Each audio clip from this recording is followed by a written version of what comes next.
Well, good morning and welcome to the Daily Dose for this Thursday. I'm excited about what's going on as we see more and more things opening up. I'm also in a state of concern as I see more things opening up because you never know what's going to happen. But in this moment and in this space, in this Daily Dose of Hope, we want to help you and equip you to move forward, even in an unknown situation. Today on the podcast, I have Troy Wolfe with us, the church starting specialist, strategist, whatever title he wants to use on each particular day. He's from the Tarrant Baptist Association. And for you Crowley folk, you may not know this, but Troy's actually a Crowley graduate. We'll get into that and a little bit more here in just a second on the Daily Dose. I want to catch you up a little bit. Many of you that are attending here at First Baptist know that we've been walking through a series called Arise. And that's basically an acrostic that our leadership team developed over the course of pre-COVID time. And it stands for acceptance, recognition, inspiration, service, and evangelism. And these are the 5 characteristics that we feel are incredibly important as we move forward in this time that we have. And today on the podcast, Troy's going to be with us, and we're going to talk a little bit about that. So, Troy, welcome to the Daily Dose. Thank you for being with us. Now, Crowley graduate. Now, how long ago was that? That was back in 99.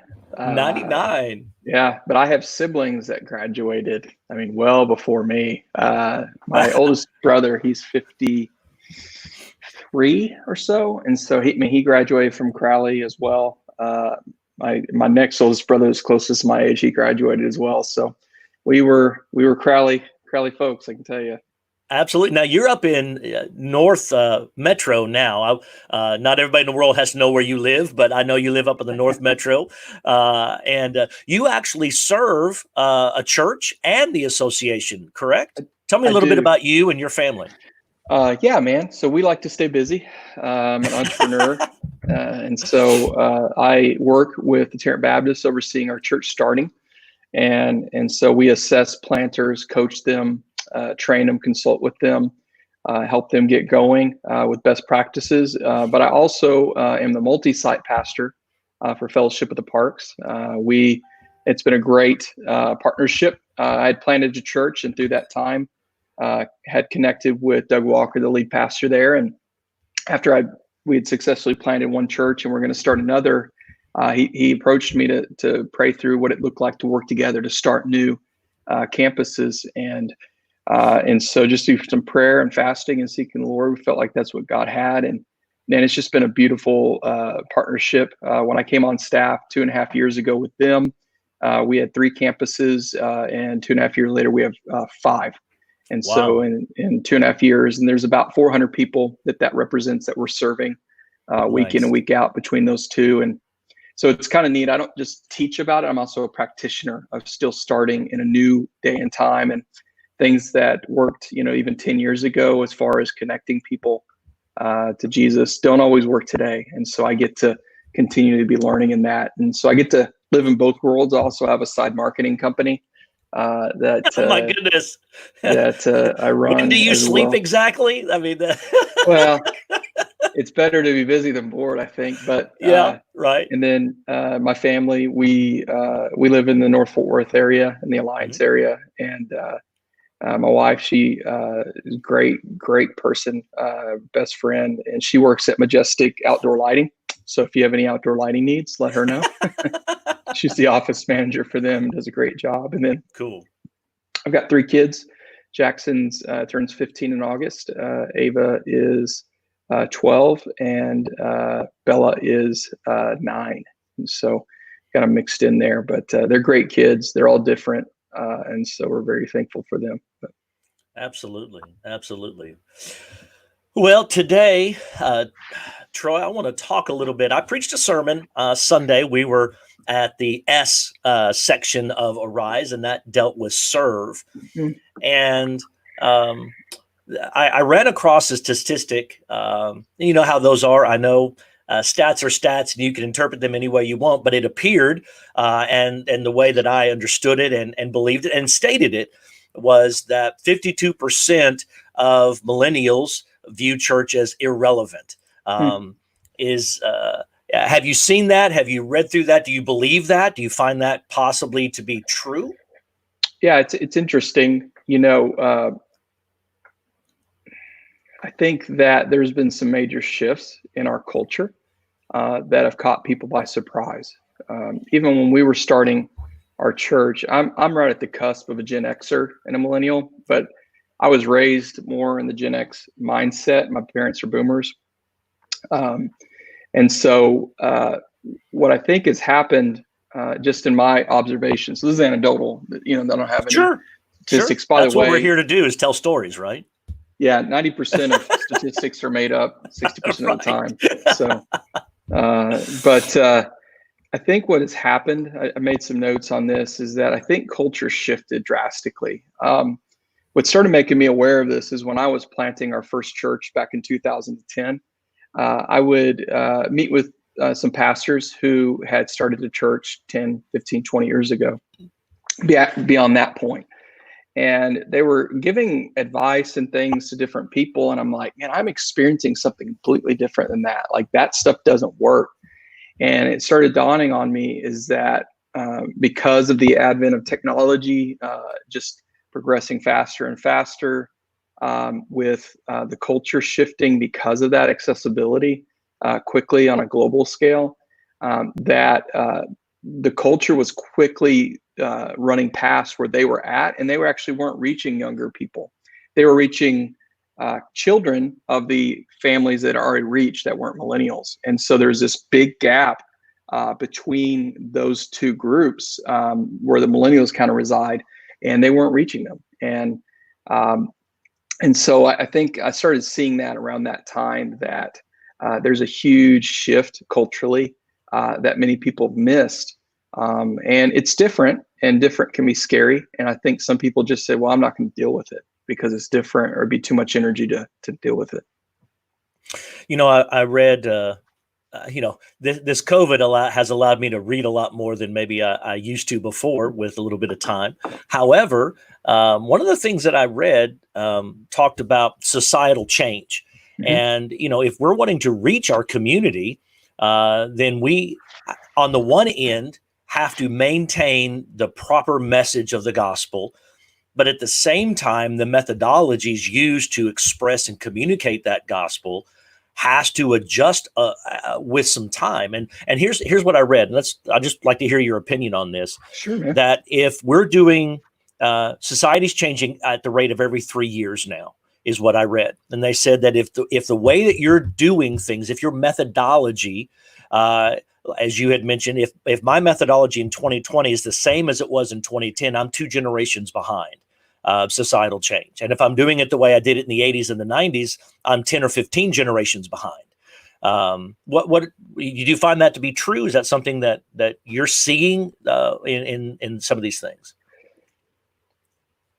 Oh yeah, absolutely. And I think one of the biggest changes that we as Baptists have actually missed out on is generationally, we use the pulpit as a preaching platform. Mm-hmm. Whereas the churches that are reaching cross-generation, I would say, they're using it as a leadership platform. Now, our leadership comes from the Bible. And so teaching people how to lead their lives and follow the call of Christ in their life and that kind of thing. Whereas I think in the past, we would give people a lot of information. So they would have a lot of Bible knowledge and facts, but not necessarily have the transformation in their lives to be able to live that out in wisdom. And that when people engage with them, they realize there's something in them because they're becoming like Christ, because the transformation's happening, not that they know something, but that they show something. And I think that's been a major shift that has happened, that has been really tricky for churches to catch up with because of some previous expectations and that kind of thing.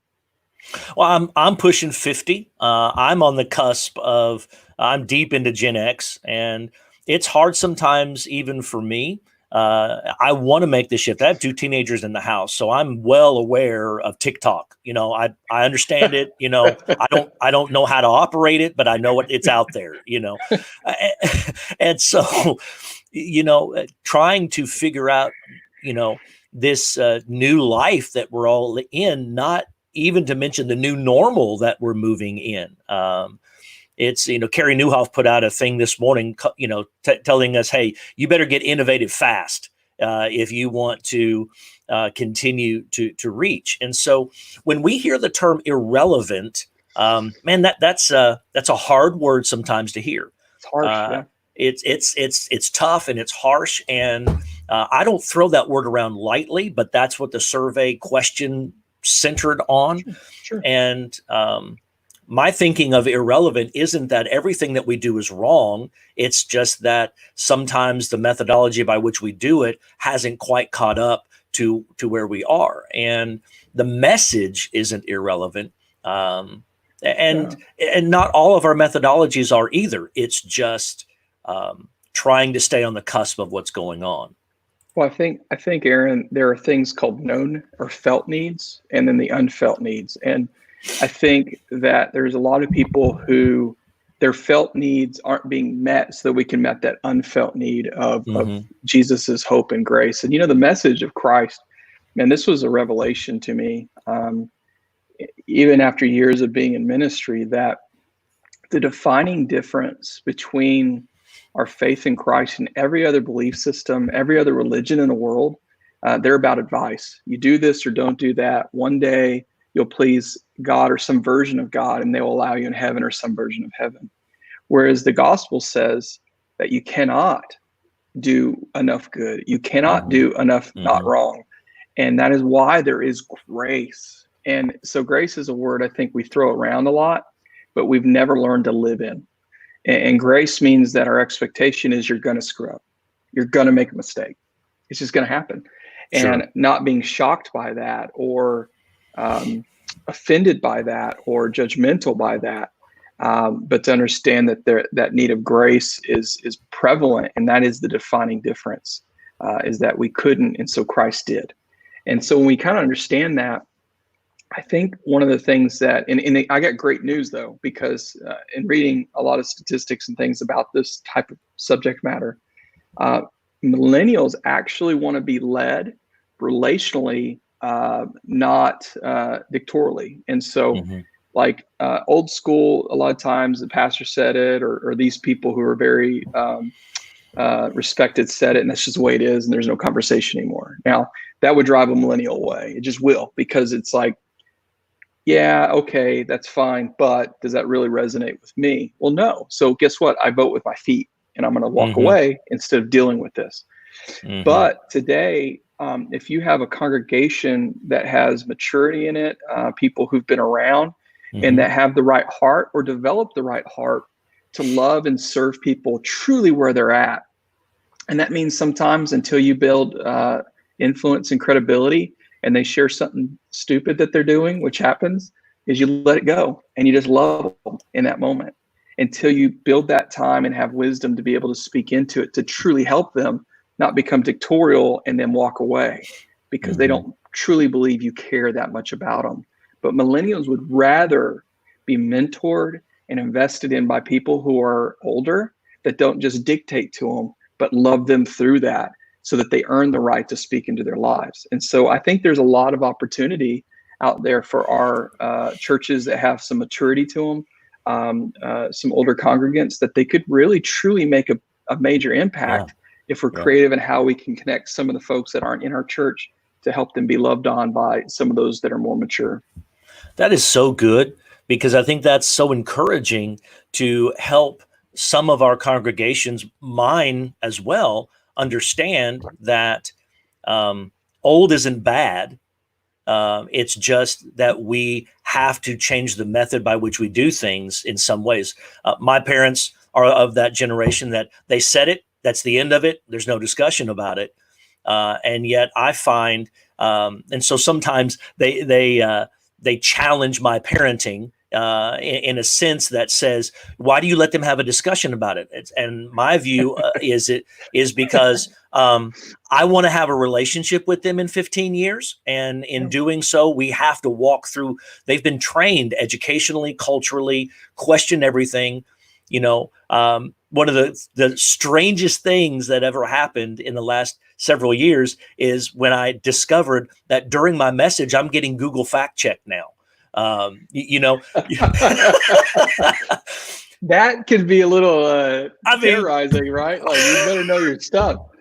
Well, and that's exactly right. And to me, that speaks to this generation that says, we're not going to take what you say just because you said it. And we're not going to take what you say just because you're behind a pulpit and saying it. We're going to fact check you and make sure that what you're saying is accurate and true. And is that illustration true or false? Because we're gonna Google stalk you in Facebook and make sure that you actually did what you said. I mean, you see what I'm saying? I mean, that's just weird.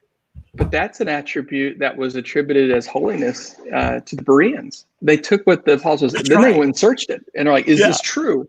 But somewhere that had shifted. And so I think that's actually a good thing. Now you can take that overboard, obviously, and parse out everything you say. But no, I think that's not a bad thing, because what that means is they're engaging. They're not just sitting there and let it go past them. They're actually engaging with what's being said. And that's a cool thing. Because I mean, how many of us grew up in churches that had older congregants, and most of them would sleep through the sermon? They didn't even know what it was said. So the fact that the younger generation is actually engaging in those kind of things is a really great thing, I think. So, well, I'm not even going to touch that. I'm going to let that one lie. That comes from personal experience. I remember my dad sleeping, and he would start snoring, and my mom would hit him, say, "Tommy," and he'd have to wake up. But it was great. We'd wait till he fell asleep so we could fall asleep. Otherwise, he would thump us in the back of the head and wake us up. Right. So there was a timing to it to make it work. Yeah. I mean, you had to do it just right. Time it. A comment coming in from our listeners. And this is something we've touched on, that there's flexibility in our methodology, but there is no flexibility with the message of the gospel. And that is so true. And the methodology is somewhat what we're discussing and continuing to discuss today. In all of these things, when you talk about, and this is stuff that I've been saying too, reaching millennials, and from what I've read, millennials hate being called millennials. And yet, if you want to reach the 20, 30 something crowd, which every church known to man always wants to be reaching the 20, 30 something crowd, because it's the next generation of life. It's the hope of a church being open in 10 or 15 years. But to do so today is much more relationally driven than it ever has been before. Absolutely. And so some of the pathway back to relevance, to circle back to where we started on, the church is at times being viewed as irrelevant. One of the ways of moving back toward relevance is we got to get honest, and we have to be honest about who we are, honest about what we do, honest about our faults and our failures as well. But touch on that. Talk to me a little bit about that. Well, I think one thing that's important to realize is people's perception is their reality. And I get that sometimes people's perception isn't probably the truth of the matter, but that's how they feel the truth is. And so we have to address that. And so the whole thing with the church feeling irrelevant, it truly does feel that way for them, even though we know it's the most relevant thing that could ever be. Exactly. And so just, it's not saying, we're not necessarily in saying like in all things agreement, but because I'm called to serve everybody, I've got to realize that, and I got to love them through that and not be mad at them because of that perception, which I think is a knee-jerk reaction to people in that idea. But platitudes fail. Let me just say that. People see through that because of the behaviors. So I've been thinking a lot about this lately, actually, just through reading some articles and some things from people who would not typically darken the doorstep of a church, and their interactions with Christians. And I'm not saying this will fix it. This is just probably more of I'm still processing this, so I don't know what I think about it, but it's like love the sinner, hate the saint, or love the sinner, hate the sin. Hate the saint. Better get that right. That's rough. No, love the sinner, hate the sin. But the problem with that platitude in today's with their perception and anybody's perception today is a lot of times the thing that you're characterizing as their sin is actually what they're wrapping their identity around, right?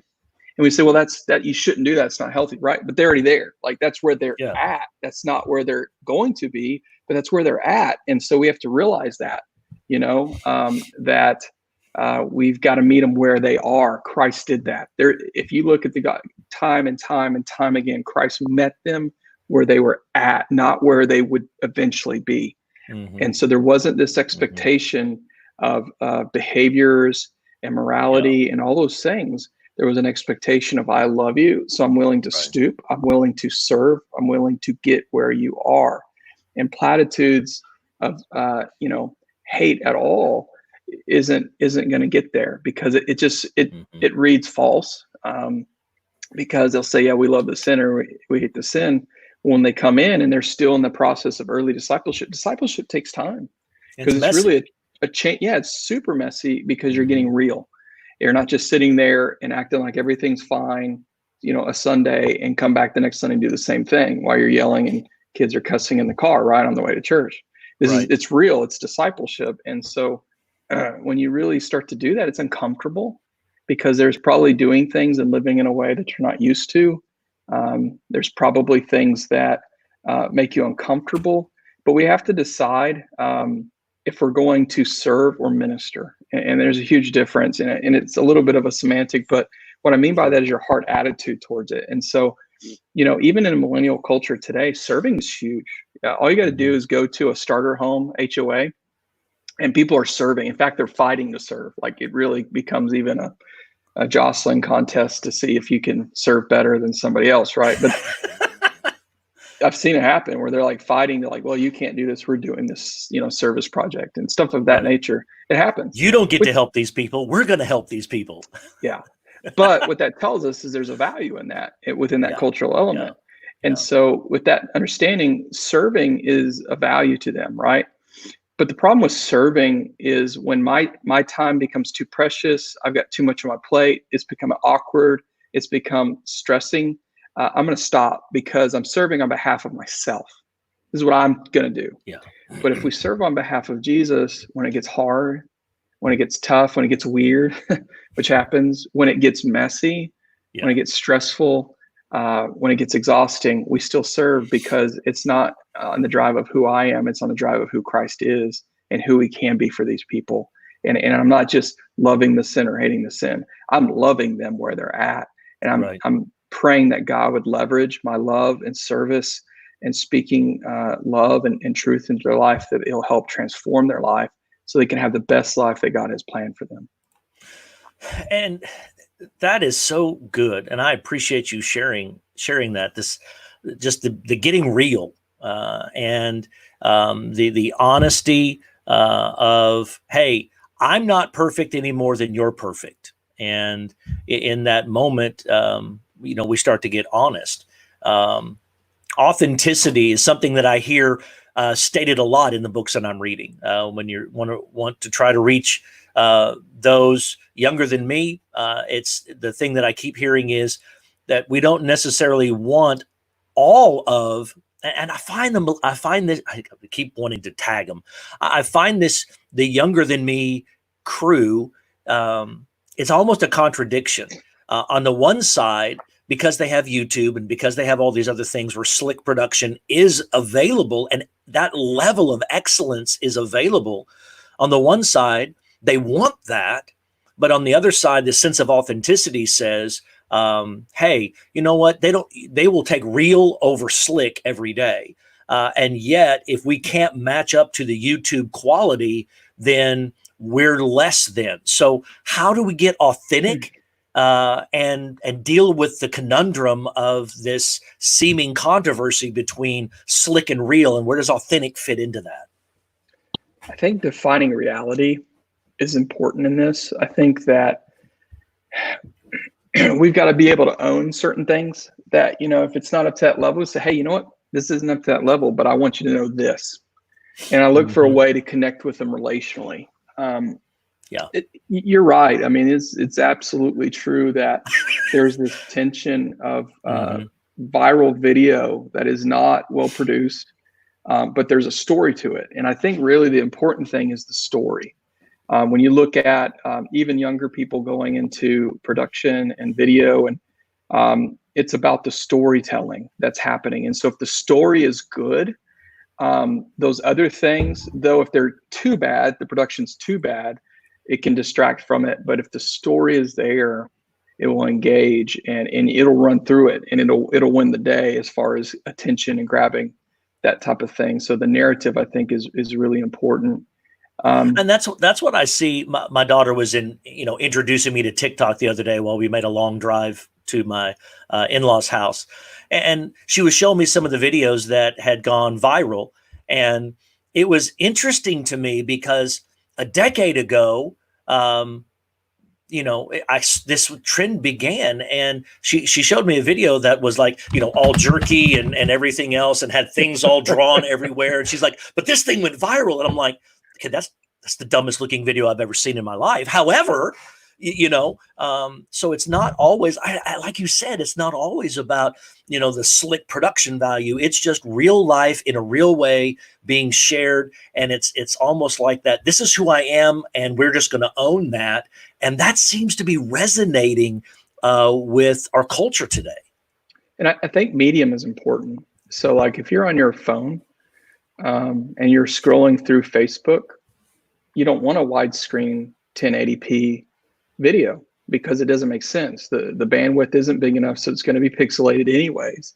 Now you got to turn your phone the other way, so it's a frustration. So I think also knowing your medium and how you're communicating this story is important for what works for that. So if you're on Facebook, people are expecting something slick, but if you go to a church website, there's a little bit higher expectation of production value. And so I think medium matters when it comes to this, and it just kind of fits. But, with technology advancing all the time, you learn these things kind of on the fly. You don't always know that that's going to happen. But anyways. Absolutely. Absolutely. One of the things that we're facing, and as you are leading on the front lines so often in church planning, whether it's in your church planning cohorts or whether it's working with church plants live and in person, boots on the ground kind of thing. One of the things that seems to be growing is this reminder that tradition's nice, but the Bible's better, and that we have to get biblical about the things that we're doing. Now, how do we do that? And maybe it comes back to this relationship idea that you've stated and I've stated, and I think it's extremely valuable in this moment. How do we get biblical in reaching a community, if you will, a culture, if you will, that places the Bible equally among a lot of other books, and don't view it in any more authoritative way than anything else that they're looking at?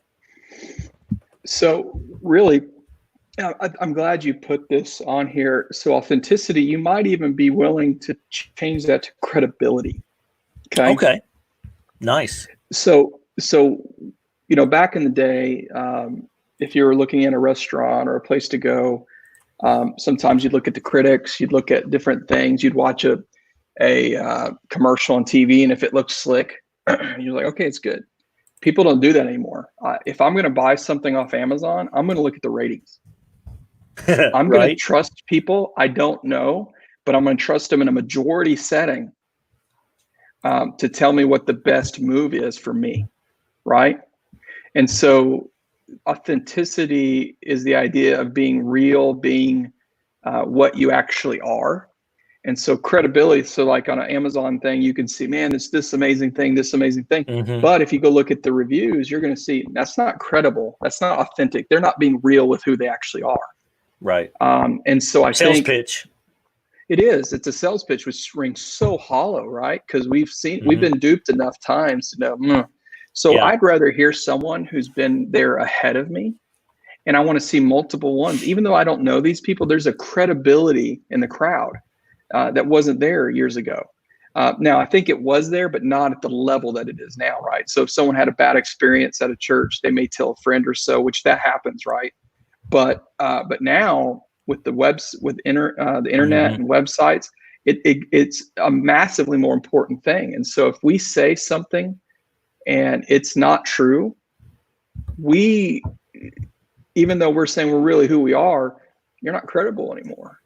And I think that churches that say, we're a place for all people, and then all people come and they're not actually accepted where they're at or given opportunities, then they're like, well, that's not credible. And they're going to share that. And so then the cycle continues if that's the case. I'm sorry, I got on that. What was your actual question, Aaron? No, I mean this is great. I mean that's so rich and it's so true in the things that we need to understand if we're going to talk about serving our community Oh yeah. to reach our church and our community. My thesis basically was we have to get we got to get honest, we have to get authentic, we have to get biblical to serve because Mm-hmm. we can be busy doing a lot of things. Oh yes. But if it's not credible, if it's not authentic, if it's not relational, if it's not honest in the sense of it really matches things. I mean, I saw a church. I've seen churches that have a beautiful, elegant looking website, and it's awesome. But when you drive up to the church, you're like, I don't know where you got that because, Yeah. and so to me, that's the same idea. That's like, okay, what I'm seeing on the website and what I'm seeing in person are different, and that lowers our credibility. That's absolutely true. And I see church plants do it the opposite, like the same way, where they're like, well, we want to establish credibility that we're not this new operation, which they are. And they send out imaging and things of that nature that makes you feel that they're beyond what they are. And when people come in, they feel like they've been lied to, which you lose credibility if you lie to people. The question you asked about the front lines piece, I've been thinking about that a little bit since you sent me the notes. We cheated. Thank you for that beforehand. But I think I think there's many different reasons. I don't think there's always just one thing, but I think that one of the reasons that we know for sure factually, and this is across all types of studies that they've done, that the overwhelming majority of people starting new relationships with Jesus are doing so in church plants and new campuses that are under 5 years of age. So new starts. Mm-hmm. It's just factual. There's no room of debate in that. It's just what it is on a macro level across America, right? So we have some other churches that are growing at things and doing a great job. But if you look at the macro level across all America, it's through new church starts and new campuses. Okay, that's what's happening. But one of the things that happens, and when I started, a lot of church planning is resource management, right? So, the whole adage of blow up the box, think creatively, out of the box. Well, yeah, I get what they're saying, because I think sometimes people put in fake walls that aren't actually there, and so they're hindered in what they could accomplish. But for me, like I'm an innovator, creative anyway, so like I think it's the dumbest concept, because you're always going to have walls. You're always going to have a box you have to manage what you're trying to do within, because you're going to have hindrances of resourcing, financial, people, time. You're always going to have a level of a box, right? The problem is a lot of people don't even realize they have as big of a box as they do. But innovation is figuring out the most unique way to get the task done within those constraints and do it the most effectively, I would say. Innovation's great and all, but if it doesn't work, who cares? Like, you know what I mean? Like, it doesn't matter. I mean, it's just honestly, who cares? Like, oh, that's the newest, greatest thing. Well, is it actually working? No. Well, I don't care. I want to know from something that actually works. I'm trying to get this task done. That's my task orientedness coming out. Well, what happens is church planners realize they have resource constraints, money, time, and people's volunteer hours, because they're typically smaller when they start, typically. And so they can't run every program under the sun. They can't have every ministry under the sun. And so what they do is they realize, you know what, if we're going to reach new people and continue to grow to reach more new people, we're going to have to put our time, effort, and energy into these things of serving those around us and reaching them. And so their energy is going to this outward service type of mentality, meeting people where they're at.